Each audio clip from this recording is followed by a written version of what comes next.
할렐루야. 12월 5일 새벽 예배에 오신 성도님들 주님의 이름으로 환영합니다.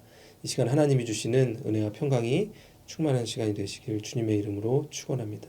이 시간 함께 찬송 337장 내 모든 시험 무거운 짐을 함께 찬송하심으로써 새벽 예배를 시작하도록 하겠습니다.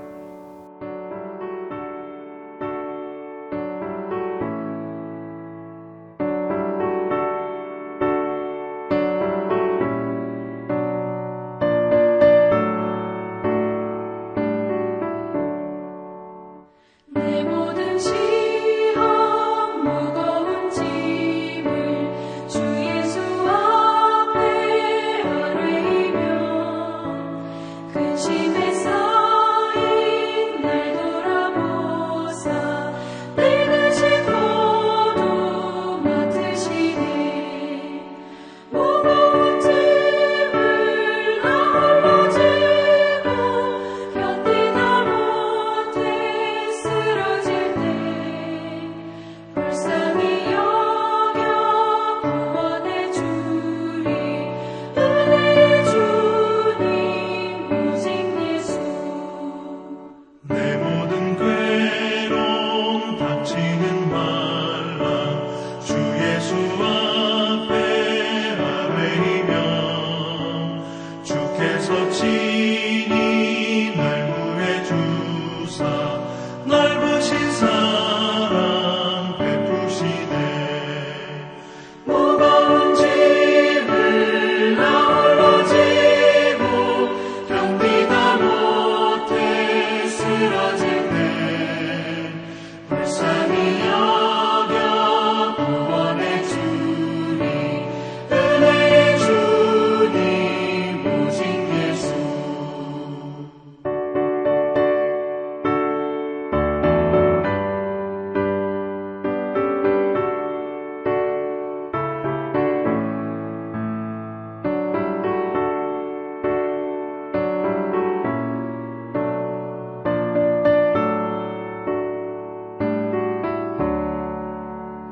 내 짐이 점점 무거워질 때 주 예수 앞에 아뢰이며 주께서 친히 날 구해 주사 내 대신 짐을 져주시네.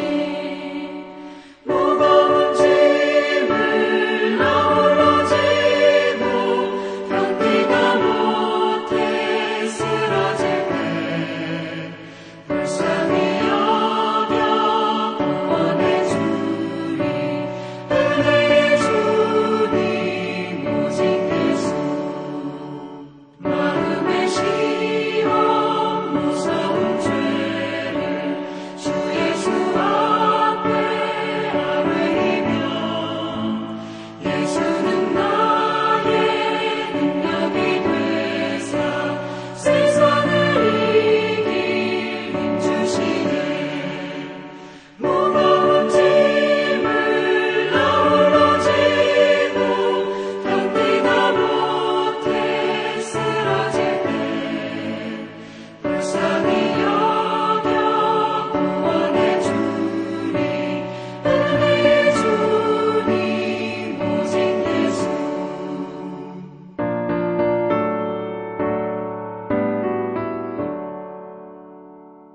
하나님 아버지 감사합니다. 특별히 이번 한 달 우리가 하나님께서 예수님을 이 땅에 보내심을 기억하고 성탄의 기쁨을 우리 온 가족과 온 교회가 누리며 하나님께 감사로 고백하는 한 달이 되게 하여 주시옵소서. 하나님의 사랑을 늘 기억하고 이 세상 속에서 우리가 하나님의 자녀인 것을 잊지 말며 하나님의 뜻을 이루는데 귀하게 쓰임받는 우리 인생이 될 수 있도록 아버지께서 인도하여 주시옵소서. 그리고 날마다 하나님을 향한 감사가 끊이지 않는 하루하루의 삶이 될 수 있도록 아버지께서 우리 삶과 함께하여 주시옵소서. 오늘 또 새로운 하루를 허락하여 주심에 감사를 드립니다. 이 시간 하나님의 말씀을 들을 때 우리의 마음문 열어주시옵시고 또 깨닫는 영을 부어주셔서 하나님 말씀을 통해 살아계신 하나님을 경험하는 은혜 시간 되게 하여 주시옵소서. 우리의 모든 마음의 고민, 기도의 제목들이 하나님의 능력 안에서 이루어지는 응답의 시간 되게 하여 주시옵소서. 성령이 충만한 시간이 되게 하여 주시옵소서. 모든 것에 감사드리며 살아계신 주 예수 그리스도의 이름으로 기도하옵나이다. 아멘. 오늘 우리에게 주시는 하나님의 말씀은 구약성경 시편 39편 1절에서 13절까지의 말씀입니다. 내가 말하기를 나의 행위를 조심하여 내 혀로 범죄하지 아니하리니 악인이 내 앞에 있을 때에 내가 내 입에 재갈을 먹이리라 하였도다. 내가 잠잠하여 선한 말도 하지 아니하니 나의 근심이 더하도다. 내 마음이 내 속에서 뜨거워서 작은 소리로 읊조릴 때에 불이 붙으니 나의 혀로 말하기를 여호와여 나의 종말과 연한이 언제까지인지 알게 하사 내가 나의 연약함을 알게 하소서. 주께서 나의 날을 한 뼘 길이만큼 되게 하심에 나의 일생이 주 앞에는 없는 것 같사오니 사람은 그가 든든히 서 있는 때에도 진실로 모두가 허사뿐이니이다. 진실로 각 사람은 그림자같이 다니고 헛된 일로 소란하며 재물을 쌓으나 누가 거둘는지 알지 못하나이다. 주여 이제 내가 무엇을 바라리요? 나의 소망은 주께 있나이다. 나를 모든 죄에서 건지시며 우매한 자에게서 욕을 당하지 아니하게 하소서. 내가 잠잠하고 입을 열지 아니함은 주께서 이를 행하신 까닭이니이다. 주의 징벌을 나에게서 옮기소서.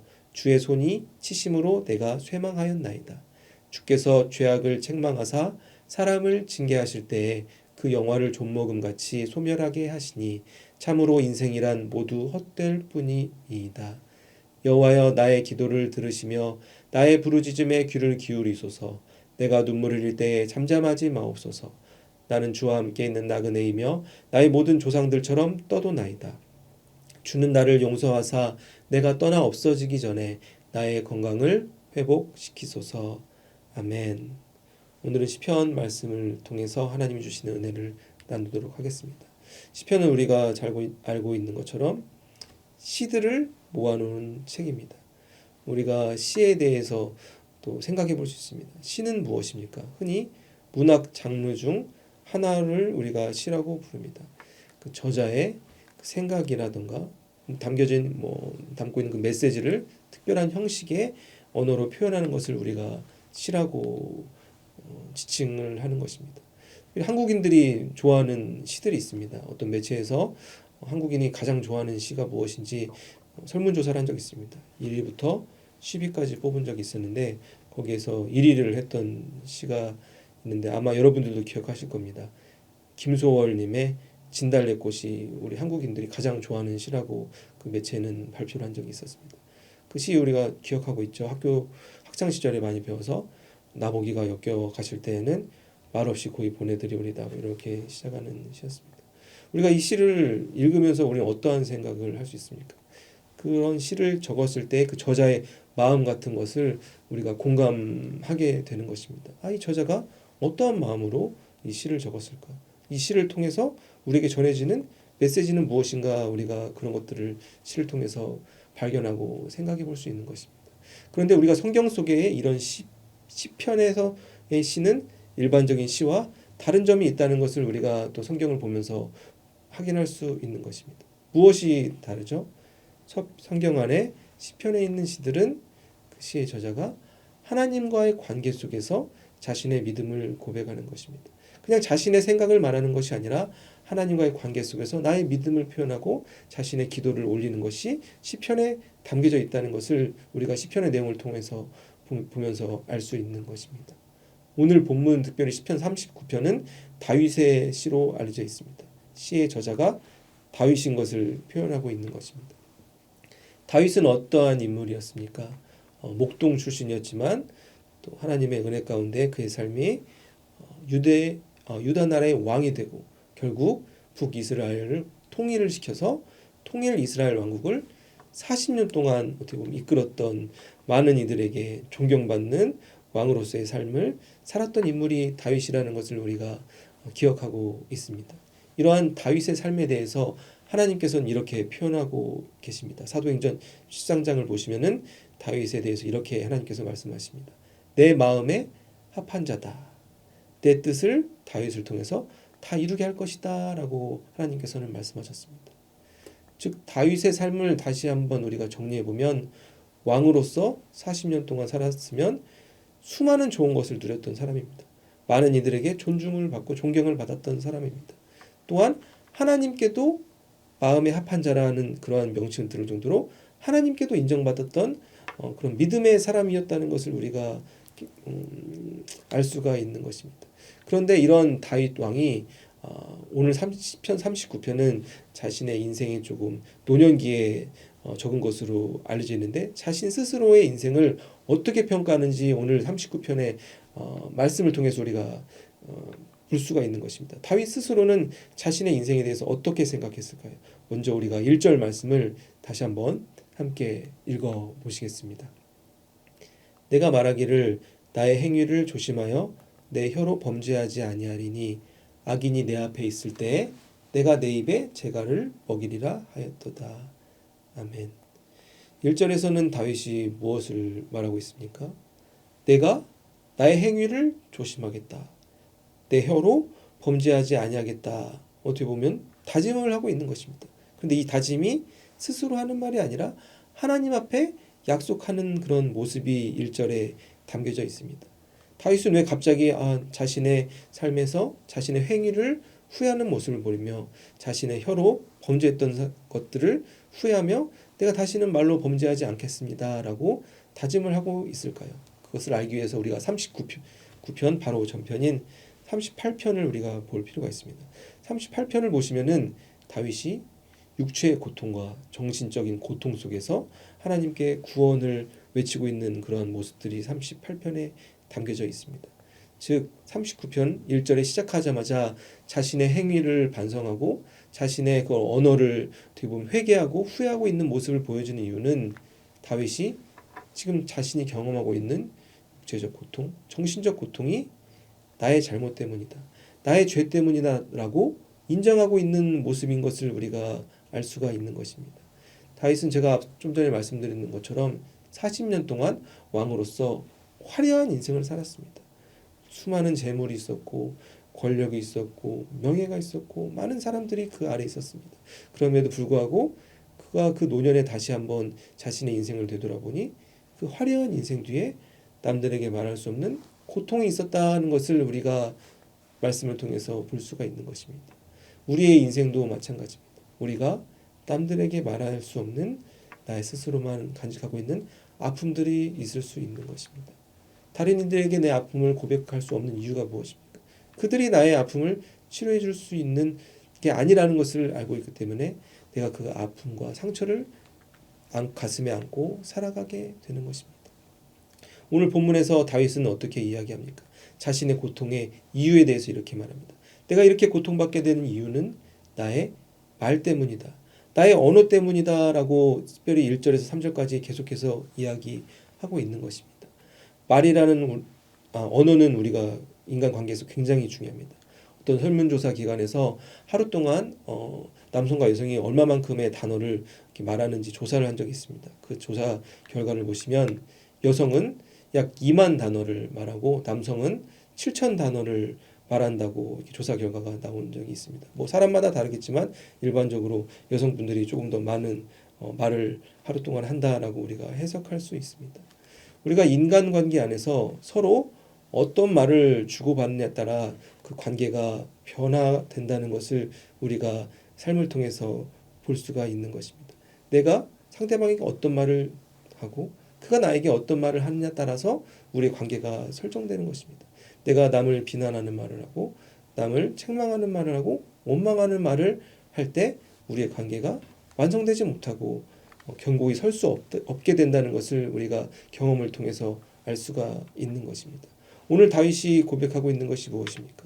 내가 이렇게 고통받고 있는 이유 중 가장 큰 이유 중 하나는 바로 나의 혀 때문이다. 나의 말 때문이다 라고 자신의 삶을 돌아보며 어떻게 보면 후회하며 회개하고 있는 것입니다. 그래야 이렇게까지 표현합니다. 내가 내 입에 재갈을 물리겠다. 재갈이 무엇이죠? 입 가리개입니다. 영어로는 머즐이라고 표현되는데 내가 차라리 아무 말도 않고 살아가는 것이 내 인생에서 고통받지 않는 방법이다라고 이렇게 극단적으로까지 하나님께 자신의 그런 삶의 다짐을 고백하고 기도하고 있는 모습을 우리가 보고 있는 것입니다. 사랑하는 성도 여러분, 오늘 하루의 삶 가운데서 우리가 많은 이들에게 원망의 말이나 비난의 말을 전하는 것이 아니라 축복의 말을 전하는 모든 성도님들이 되시길 주님의 이름으로 축원합니다. 많은 사람들이 인간관계 안에서 상처받는 이유가 무엇입니까? 실제적으로 뭐 폭력이 일어나서 상처받는 경우도 있지만 우리의 삶을 되돌아보면 많은 부분에서 우리가 우리 언어로 인해 다른 이들에게 상처를 주거나 내가 상처를 받는다는 것을 우리가 기억할 수 있는 것입니다. 하나님께서 우리에게 입술을 허락하신 이유가 무엇이죠? 하나님의 그 축복의 말을 전하라라는 그러한 하나님의 뜻이 담겨져 있는 것입니다. 우리가 오늘 하루하루의 삶 속에서 내 주변의 사람들에게, 내 가족들에게 축복의 말을 전하고 사랑의 말을 전해서 그 많은 사람들에게 하나님의 사랑을 전하는데 귀하게 사용되어질 수 있는 모든 성도님들이 되시기를 주님의 이름으로 축원합니다. 이어서 6절에서 다윗은 또한 이렇게 고백합니다. 함께 읽어보시겠습니다. 진실로 각 사람은 그림자같이 다니고 헛된 일로 소란하며 재물을 쌓으나 누가 거둘는지 알지 못하나이다. 아멘. 6절 이후로는 다윗이 이제 인간의 인생이 무엇인가라고 이제 생각을 하며 자신이 생각하는 인생에 대해서 하나님께 고백하고 있는 모습이 담겨져 있습니다. 다윗은 많은 것을 가지고 누렸던 인물입니다. 권력도 있었고 돈도 있었고 명예도 있었고 많은 것을 가졌던 다윗이 인간의 인생에 대해서 뭐라고 말하고 있습니까? 많은 사람들의 각 사람은 그림자 같다라고 말하고 있습니다. 그림자가 무엇인지 우리가 알고 있죠. 그런데 이 구절을 영어 성경을 보시면은 그림자면 섀도우라고 표현되어 있는데 영어로는 팬텀이라고 표현되어 있는 것을 우리가 볼 수 있습니다. 왜 그림자를 유령이라고 표현되어 있지라고 이렇게 궁금함을 가질 수 있는 분들이 계실 것입니다. 또 한글로 의역한 것입니다. 유령이나 그림자가 어떠한 공통점을 가지고 있는지 우리가 그 의미를 생각해 볼 필요가 있는 것입니다. 그림자와 유령 공통점이 무엇입니까? 실체가 없는 것입니다. 손으로 잡을 수 없는 것입니다. 그림자는 눈에 보이지만 잡을 수 없습니다. 유령도 마찬가지죠. 인간의 인생이 그러하다고 다윗이 하나님께 고백하고 있는 것입니다. 많은 것을 이루려고 열심히 노력하며 살지만 인간의 인생이 결국 그림자같이 유령과 같이 눈에 보이긴 하지만 손으로 잡을 수 없는 실체가 없는 인생이다라고 다윗이 인생의 허무함을 말하고 있는 것입니다.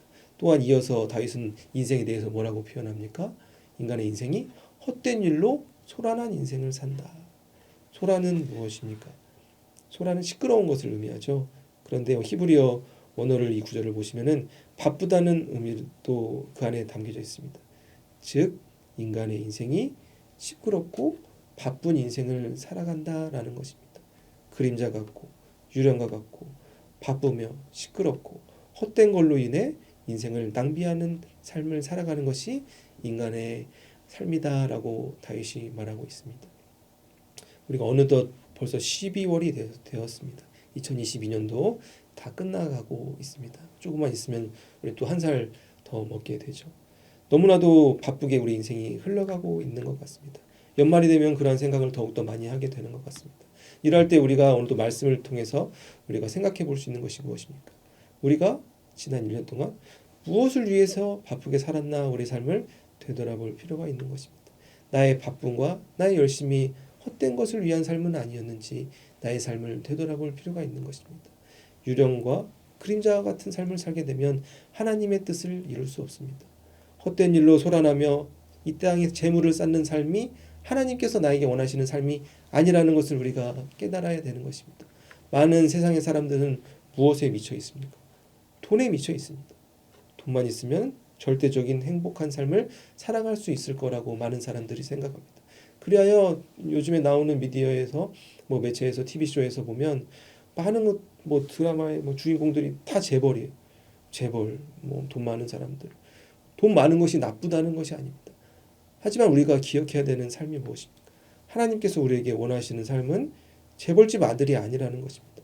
재벌이 나쁜 것이 아니라 우리가 하나님께서 우리에게 허락하신 이런 삶 속에서 조그마한 돈이라도 우리가 가지고 있는 시간을 통해서 하나님 보시기에 아름다운 삶을 살아가는 것이 중요하다는 것을 우리가 깨달아야 되는 것입니다.